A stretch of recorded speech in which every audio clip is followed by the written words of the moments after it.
আজ 27 কদর একটি কাজ যদি করতে পারে আপনার ভাগ্যের চাকা ঘুরে যাবে, ভাগ্য পরিবর্তন হয়ে যাবে, সৌভাগ্যবান হয়ে যাবে। পবিত্র কদরের রাত অত্যন্ত দামি এবং গুরুত্বপূর্ণ।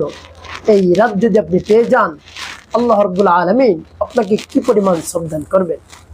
1000 মাস ইবাদত করলে যে পরিমাণ সওয়াব আপনি পাবেন, তার চেয়ে বেশি সওয়াব আল্লাহ রাব্বুল আলামিন আপনার আমলনামায় লিখে দিবেন যদি আপনি কদরের রাত পেয়ে যান।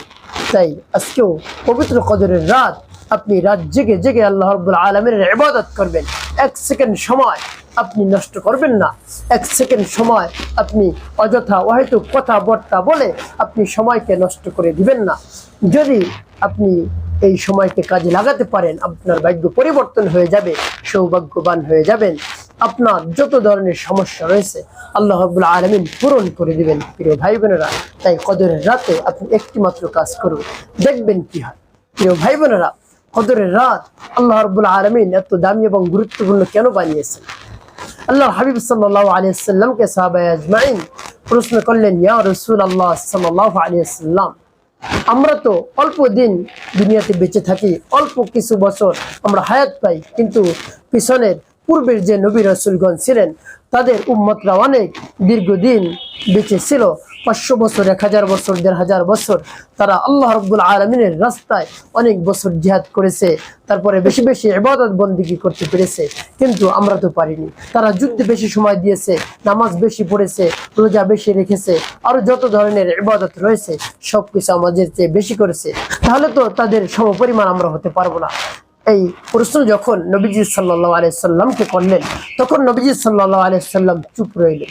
সাথে সাথে জিবরাইল আলাইহিস সালাম এসে সূরাতুল কদর নাজিল করে দেন। সুবহানাল্লাহি ওয়া বিহামদিহি। তো দেখুন, আল্লাহ রাব্বুল আলামিন জানিয়ে দিয়েছেন আল্লাহর হাবিব সাল্লাল্লাহু আলাইহি সাল্লামকে যে ইন্না আনজালনাহু ফি লাইলাতিল কদর ওয়া মা আদরাকা মা লাইলাতুল কদর, লাইলাতুল কদরি খায়রুম মিন আলফি শাহর তানাজ্জালুল মালাইকাতু ওয়ার রূহু ফিহা বিইذনি রাব্বিহিম মিন কুল্লি আমরিন সালাম। রাব্বুল আলামিন কি বলছেন দেখুন, খায়রুম মিন আলফি শাহর, যে এমন একটি রাত আপনার বান্দাকে আমি দিয়েছি, দান করলাম যে রাত্রি 1000 মাসের চেয়েও উত্তম। একটি রাত্রি যদি তারা পেয়ে যায় তাহলে 1000 মাস ইবাদত করার যে সওয়াব তারা সেই এক রাত্রিতে পেয়ে যাবে। সুবহানাল্লাহি বিহামদিহি। তো আল্লাহর হাবিব সাল্লাল্লাহু আলাইহি সাল্লাম খুশি হয়ে গেলেন।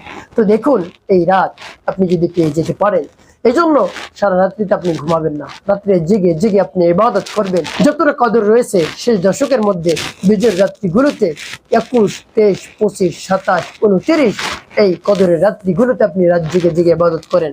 আপনি 10 রাত যদি জেগে জেগে ইবাদত করতে পারেন তাহলে তো ভালো, অন্যথায় আপনি বিজয়ের রাত্রিগুলোতে আপনি ইবাদত করবেন, আল্লাহ রাব্বুল আলামিন আপনার উপর রাজি এবং খুশি হয়ে যাবেন, আপনার ভাগ্য পরিবর্তন হয়ে যাবে। যা চাইবেন আল্লাহ রাব্বুল আলামিনের কাছে তাই দান করবেন। প্রিয় ভাই বোনেরা, কোন এমন কাজটি রয়েছে যে কাজটি করলে ভাগ্য পরিবর্তন হয়ে যাবে, সৌভাগ্যবান হয়ে যাবে, সেই কাজটির কথা আমি বলে দিচ্ছি। তো প্রিয় ভাই বোনেরা, এই রাতে কিন্তু আপনি নামাজ আদায় করবেন, নফল নামাজ, নফল ইবাদত, তারপরে আরো যত ধরনের ইবাদত রয়েছে, কোরআন তেলাওয়াত করবেন, জিকির আজকার যত কিছু রয়েছে আপনি একের পর এক চালিয়ে যাবেন। প্রিয় ভাই বোনেরা, তারপরে কোন কাজটি করবেন যে কাজটি করলে আপনার ভাগ্য পরিবর্তন হয়ে যাবে, সেটি হলো দান সদকা করবেন বেশি বেশি। আর সদকা তো তারুদ্দুল বালা, দান সদকা যদি আপনি করেন বালা মুসিবত দূর হয়ে যায়। সুবহানাল্লাহ। এই রাতে যদি দান করতে পারেন আল্লাহ রাব্বুল আলামিন আপনাকে অঢেল সম্পদের মালিক বানিয়ে দিবেন, তার কারণ এটা হলো কদরের রাত্রি। আর দান করলে আপনার সম্পদ আল্লাহ রাব্বুল আলামিন কমাবেন না, বৃদ্ধি করে দিবেন, কমাবেন না। এই জন্য কোনোভাবে বৃদ্ধি পেতে থাকবে আপনার সম্পদ, কোনোভাবেই আপনার সম্পদ কমবে না।